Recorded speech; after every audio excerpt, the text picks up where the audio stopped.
사랑하는 성도 여러분, 안녕하십니까? 네, 오늘도 이 저녁에 기도의 시간에 나오신 우리 모두에게 하나님의 넉넉한 은혜가 함께하기를 바라겠습니다. 오늘은 그 사경의 교재 제일 마지막 두 가를 합쳐서요, 가마력 센터, 그 다음에 심판하여 승리할 때까지 이 두 가를 합쳐서 제가 새 천사의 가마력 센터라고 이렇게 제목을 한번 정해 봤습니다. 이런 생각을 제가 한번 해봤는데요, 나쁜 사람하고 착한 사람하고 팔씨름을 하면 누가 이길까요? 나쁜 사람하고 착한 사람하고 팔씨름을 하면 우리 생각에는 착한 사람이 이기면 좋을 것 같은데 힘이 센 사람이 이기게 되어 있는 것 같습니다. 우리 신앙의 영적인 이 대쟁투에서도 저는 이런 동일한 원리가 적용되지 않나라는 생각을 해봤습니다. 하나님께서는 우리가 선을 극대화함으로 악을 억제하기를 원하시는 것 같아요. 경건의 힘, 품성의 힘, 선한 가마력으로 우리가 악한 가마력을 압도하고 또 승리하기를 원하시는 것 같다라는 생각을 해보게 됐습니다. 성경에 이 하나님의 마음에 합한 자라고 불렸던 다윗이 그렇게 살기 위해서 청년 시절에 애를 썼던 것 같아요. 나를 죽이려고 10년을 쫓아다니는 사울을 죽일 기회가 여러 번 있었지만 어떻게 했습니까? 선을 극대화하는 것이죠. 사울의 옷자락만 슬쩍 이렇게 베고, 또 사울이 자고 있을 때 그 물병과 창만 슬쩍 이렇게 가져오고 호소를 하는 겁니다. 선한 가마력을 극대함으로 이 악을 억제하려고 노력을 하는 것입니다. 근데 하나님께서는 그런 다윗을 성령의 가마 아래서 보호하시는 모습을 우리가 사무엘상 19장에서 볼 수가 있습니다. 이 사무엘상 19장에 보면 다윗이 이제는 도망가다가 어디로 가냐면 사무엘 선지자가 세운 그 사무엘 선지자 학교가 있는 그 라마나요스로 도망을 합니다. 그러니까 그 소식을 듣고 라마나요스로 사울이 전령을 보낸단 말이에요. 그래서 다윗을 잡아와라. 그래서 아주 기세등등해가지고 전령이 이렇게 잡으러 가는데 어떻게 됩니까? 갑자기 다윗을 잡으려고 이 무장을 했던 것을 다 해제하고 그래서 예언을 하는 것입니다. 찬송을 하고 기도를 하고 왜 이래? 첫 번째 갔던 사람이 좀 이상했나? 두 번째 사람 보내니까 또 똑같이 예언만 하고, 또 세 번째 사람 보내니까 또 다윗은 안 잡아오고 예언만 하고, 이런 일들이 반복이 되는 겁니다. 나중에 누가 그래서 직접 가기로 결심을 합니까? 사울이 직접 내가 다윗을 어떤 일이 있어도 잡아야겠다 하고 갔는데 거기서 또 무슨 일이 이렇게 생겼어요? 그 영감의 글에 보니까 하루 종일 기도하고 예언하고 찬송하면서 이 사울조차도 성령의 가마 아래 굴복하게 되었다는 것입니다. 어떻게 이런 일이 가능했겠습니까? 하나님께서 우리 주위를 주의 사자로 둘러 진치는 하나님께서 그 성령의 가마로 라마나요 주변을 두르시는 것이 아니겠습니까? 오늘 하나님을 의지하는 그 자녀들을 성령의 가마 아래 보호하시는 우리 주님께서 오늘 이곳에 모인 우리 모두에게도 그런 동일한 은혜를 부어주시기를 간절히 바랍니다. 어떻게 우리가 그런 선한 가마력으로 이 세상의 빛과 소금으로 살아갈 수 있을까? 두 가지로 함께 한번 나누어 보도록 하겠습니다. 우리 첫 번째를 같이 한번 읽어볼까요? 첫째, 시작. 새천사 기별은 세우는 기별이 되어야 합니다. 이게 제가 한 말은 아니고요, 우리 교수님께서 이 책에 쓰셨던 말씀인데 제가 그 표현이 너무 좋아서 가지고 왔어요.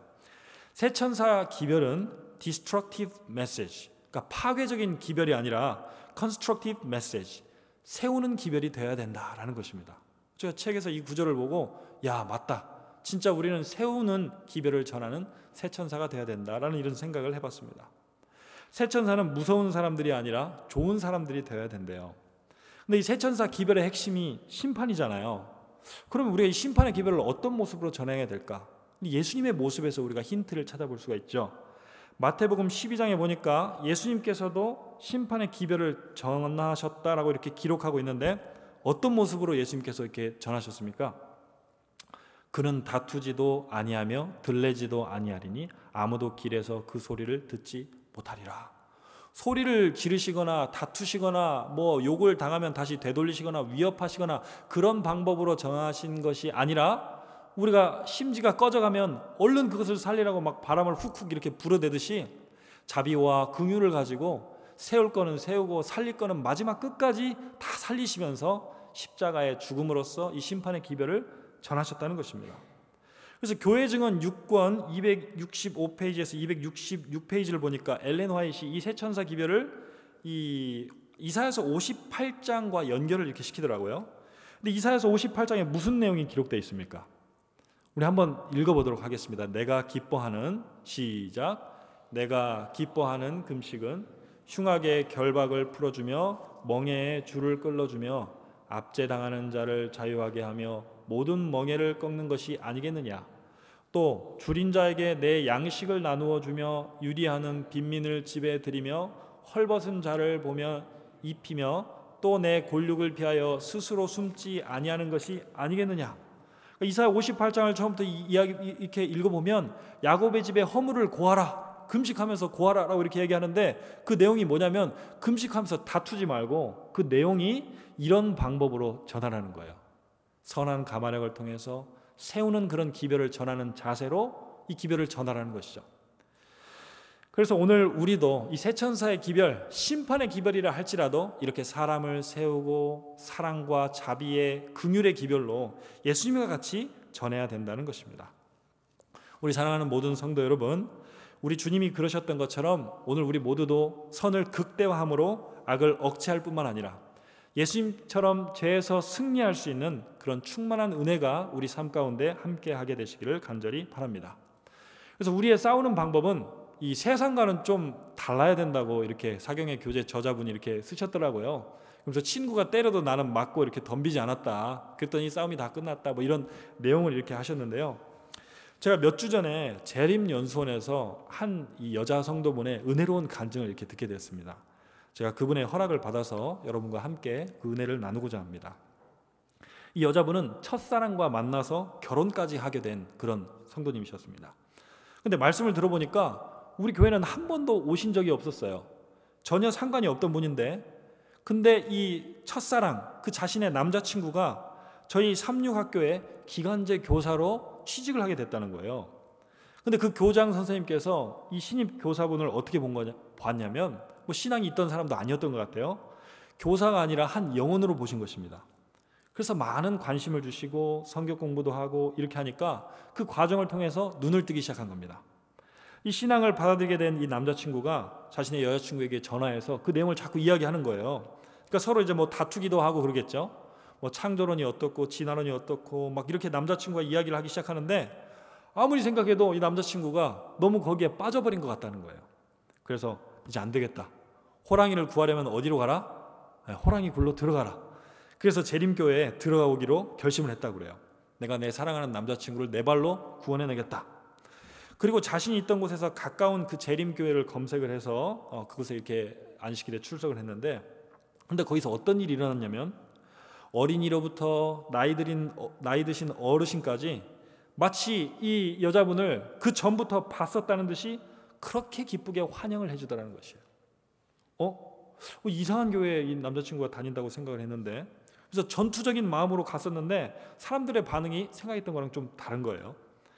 그래도 이분이 경계를 풀지 않고 교회를 계속 다니면서 어떻게 내가 이 오류를 찾아내가지고 내 남자친구를 교회에서 빼낼까 궁리를 하고 있었습니다. 그런데 어느 날은 교회에 갔는데 안식일에 성만찬 예식을 하는 거예요. 우리 성만찬 예식 전에 뭘 하죠? 겸손 예식, 세종 예식을 하지 않습니까? 그런데 이 예식이 어떻게 진행될지도 모르는데 어떤 할머니 한 분이 갑자기 자기에게 오시더니 그 양말을 벗기고 세숫대야를 가지고 와가지고 그 여자분의 발을 막 씻기기 시작하더라는 것입니다. 그때 이 여자분이 어쩔 줄을 모르고 갑자기 눈에서 막 눈물이 쏟아져 나오기 시작하는데 정말 어쩔 줄을 몰랐다고 이렇게 이야기를 하시는 거예요. 할머니 왜 이러시냐고. 그런데 그 할머니께서 아랑곳하지 않고 발을 계속 씻겨주시는 그 모습 속에서 이분의 마음이 다 녹아버렸다고 그래요. 결국 호랑이를 잡으러 갔다는 그분은 어떻게 됐을까요?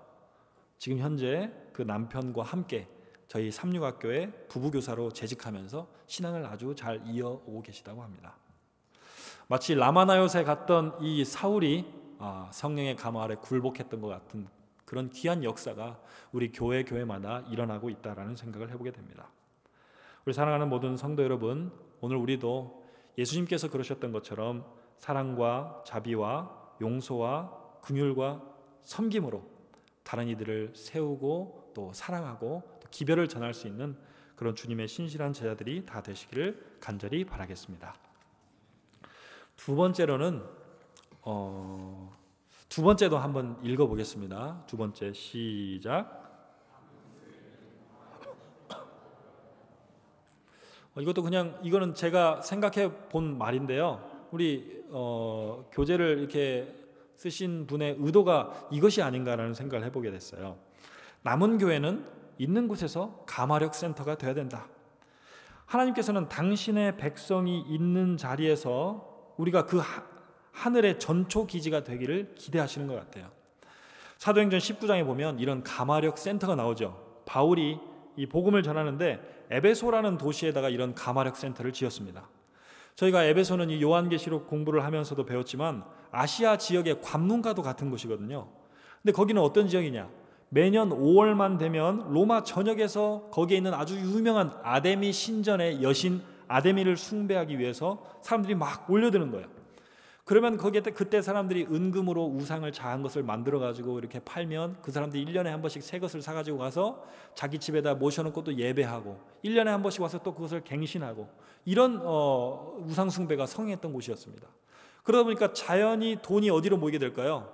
그 신전으로 이렇게 모이게 되는 것입니다.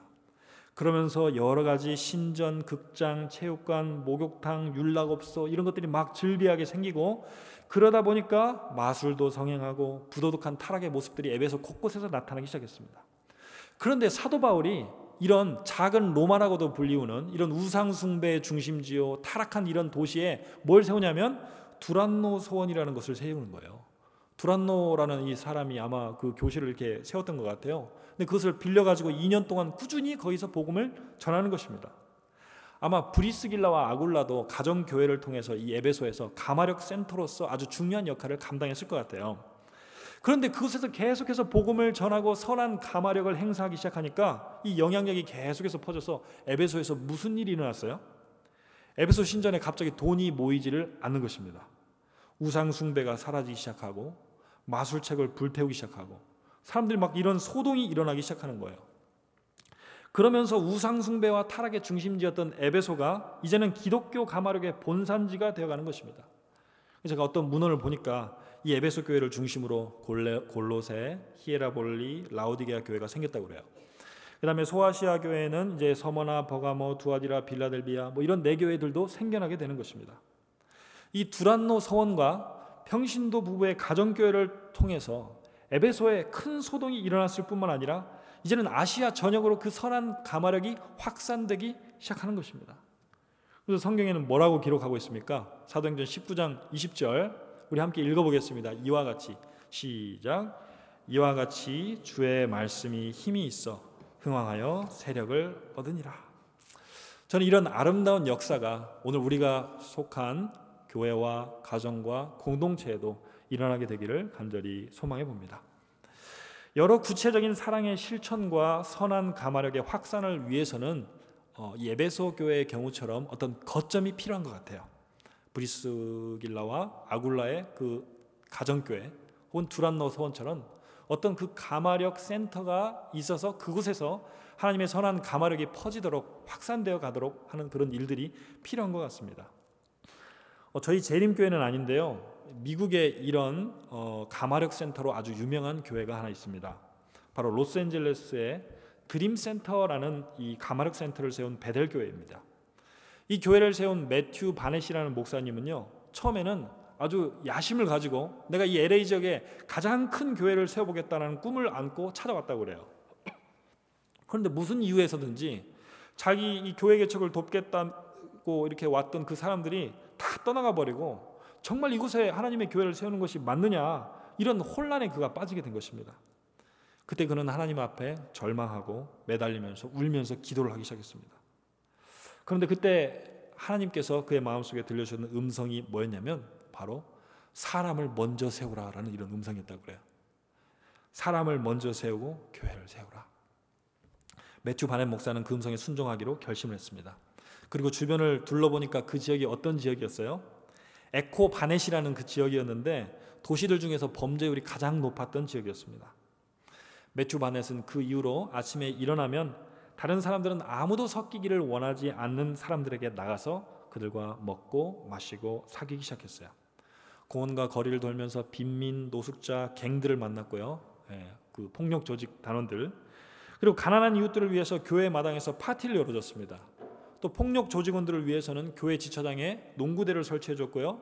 노숙자들에게는 숙소를 제공해 줬어요. 그랬더니 교회가 자연스럽게 세워지기 시작하는 거예요. 나중에는 하나님께서 도우셔서 그 교회 근처에 방치되어 있었던 아주 큰 건물이 있었는데, 이 수녀회에서 그 건물을 파라마운트라는 영화사에 팔려다가 이 목사님이 하는 그 활동을 보고 아주 싼 값에 양도를 했습니다. 그래서 거기에 드림센터라는 가마력 센터를 세웠는데, 이 사업이 이제는 20년 넘게 진행이 돼서 수천 명의 자원봉사들이 약 200여 가지가 넘는 사역을 통해서 매주 5만 명 넘는 사람들과 접촉을 하면서 복음을 전하고 있다고 해요. 자, 이렇게 가마력 센터가 세워지니까 무슨 일이 일어났을까? 교회가 부흥하고 성장한 것은 당연한 일이었겠죠. 신기하게도 가장 범죄율이 높았던 그 도시가 4년 만에 범죄율이 73%가 하락을 했대요. 그리고 지금은 가장 살기 좋은 도시 50위 안에 드는 멋진 도시가 되었다는 것입니다. 잠시 드림센터를 소개하는 우리 담임 목사 매튜 바넷이라는 목사님의 그 짧은 영상을 좀 보도록 하겠습니다. So when we came to LA when I was 20, I just thought, I came from a big church, my father, in Phoenix, Arizona. I thought, man, I'm going to come here. We're just going to build a big church in the middle of the city. And then when we got here, I think God said, okay, you can think you're going to do that, but let me get you here and show you really what you're really going to be doing. And then God just spoke to our heart, and that is to build people first, then He would build the church. So we're home to about 273 different outreach ministries. It's a 24-hour campus. We have people all hours of the day. People that are coming off the streets that have drug addiction that will come in, maybe go through detox. The reality is some of these cases might take 3 years to rebuild a life, but we're patient. We don't put any timetable on them. Some might need 4 months to save rent and go back into life again. Great. Some might need a few years. You got some of the most notorious gangs that run right through here all the way down to South Central. You got hundreds of people out there every day serving. I mean, I can't even believe how different it was since 1996 in this place. It's been so transformed. It's been one of the high points of the whole city. In a day where churches are moving out into the suburbs, we did the opposite, moved back in.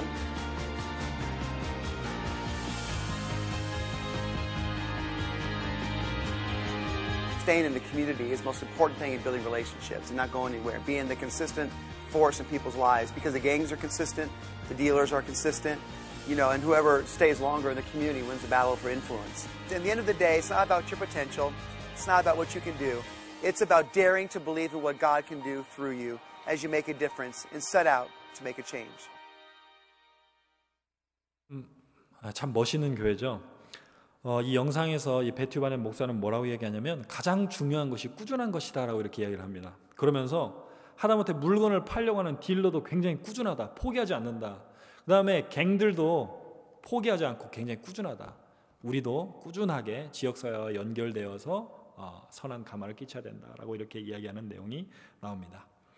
저는 우리 삼육대학도 또 우리 삼육대학교회도 이런 가마력 센터로서 알게 모르게 이미 그렇게 선한 가마를 끼치고 있다고 확신하고 있습니다. 그런데 거기에 더해서 하나님께서는 올 한 해에도 더 강력하게, 더 꾸준히 이런 선한 가마를 강화시킬 수 있는 그런 힘과 은혜를 넉넉히 부어주시기를 소망합니다. 또 아울러 우리가 속한 공동체, 우리의 가정과, 저는 또 이 설교를 준비하면서 내 연구실이 이런 가마력 센터가 되게 해야 되겠다, 이런 생각을 해봤습니다. 여러분 속한 그곳이 가마력 센터로서 빛과 소금의 역할을 감당할 수 있는 그런 한 해가 되었으면 좋겠습니다. 마지막으로 한 이야기를 들려드리고 기도회를 하면 어떨까 합니다. 1820년대 엘렌 화이트와 거의 동시대에 태어났던 미국의 한 소년이 있었습니다. 이 소년은 특별한 게 없어 보이는 아주 평범한 소년이었습니다. 그런데 그 나이 11세 때 1833년 11월 31일이죠. 갑자기 이 미국 하늘에서 유성우들이 막 이렇게 쉴 새 없이 떨어지는 그 기이한 현상을 목격하게 돼요. 그리고 어머니한테 이걸 막 물어봐요. 이게 무슨 일이냐고. 그러니까 성경책에 그 내용이 나와 있었던 것 같다는 거예요. 그래서 성경책을 열심히 이렇게 뒤지는데 마가복음 13장, 마태복음 24장 이런 재림 징조들을 이 어린 소년이 막 찾게 되는 거예요. 그러면서 어려서부터 하늘의 별에 대해서 아주 큰 관심을 가지고 이 소년이 자라나기 시작해요. 나중에 그것이 이어져서 별을 보면서 항해를 하는, 배를 운전하는 항해사가 되기로 결심을 합니다. 그리고 3등 항해사가 되어서 전 세계를 이렇게 돌아다니면서 돈도 많이 이렇게 모았어요. 그런데 이 샌프란시스코에 자기가 번 돈을 이렇게 다 이렇게 투자를 했는데 그만 화재가 나서 순식간에 빈 털터리가 나이 50에 빈 털터리가 된 것입니다. 이 허무한 심정 속에서 자신을 도와줄 친구를 찾아서 거리를 헤매기 시작합니다. 그런데 그때 한 노래 소리를 듣게 됐습니다. 마음속에 근심 있는 사람 예수께 오라, 예수께 오라. 슬픈 마음 있을 때라도 주 예수께 나오라. 보니까 천막에서 사람들이 모여서 찬미를 부르고 있는데 그 천막 가까이 가니까 또 글씨가 뭐라고 써 있는데 수고하고 무거운 짐진 자들아 다 내게로 오라라고 이렇게 써 있는 거예요. 이게 뭐지? 이렇게 생각을 하면서 천막에 몸을 기대고 이렇게 쉬고 있다 보니까 나팔을 들어서 크게 불라 주 예수 다시 오네 라는 찬미가 또 이렇게 울려 퍼지게 되는 것입니다. 그날 이 천막에 기대고 있던 사람에게 어떤 사람이 다가와가지고 이분에게 우리 새천사 기별을 전했습니다. 그때 아브람 라루라는 이 사람은 우리 기별을 믿기로 결심을 하고 자신의 생애를 바쳐서 전 생애를 헌신해서 복음을 전하기 시작합니다. 그런데 아주 놀라운 일들이 일어나기 시작했습니다. 꽤 늦은 나이에 이렇게 복음을 전하기 시작했는데요. 8년 동안 전도를 쉬지 않고 있는데 세상에 한 사람도 전도를 하지 못한 것입니다. 그런데 9년째 한 부부를 전도해냈어요.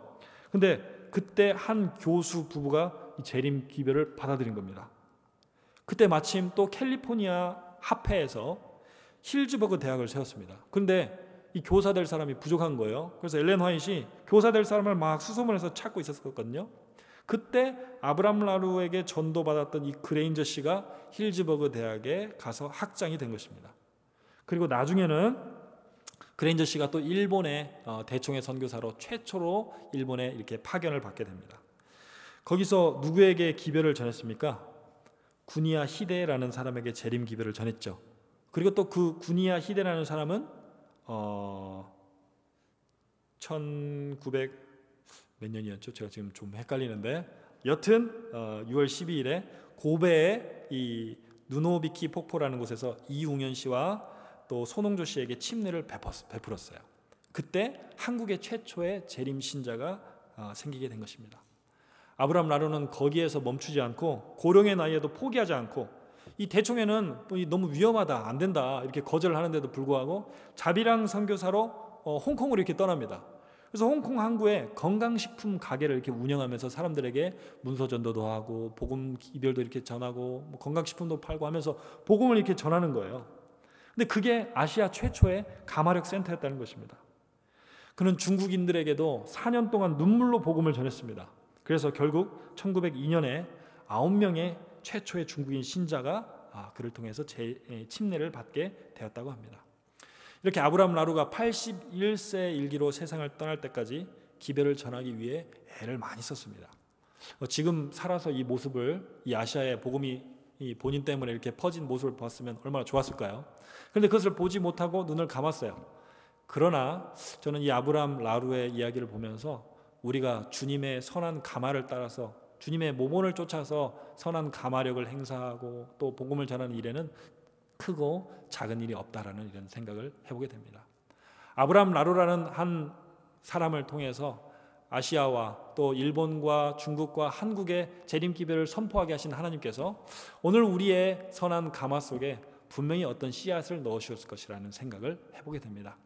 우리 사랑하는 모든 대학교의 성도 여러분, 오늘 우리의 선한 가마를 통해서 하나님께서 이루실 크신 일을 기대하며 하나님을 의지해서 올 한 해에도 더욱더 하나님의 사업에 힘있게 복음을 전파할 수 있는 우리 모두가 되기를 간절히 바라겠습니다. 오늘 주님께서 우리 모두에게 그런 큰 은혜를 주시기를 바라면서 말씀을 줄이겠습니다.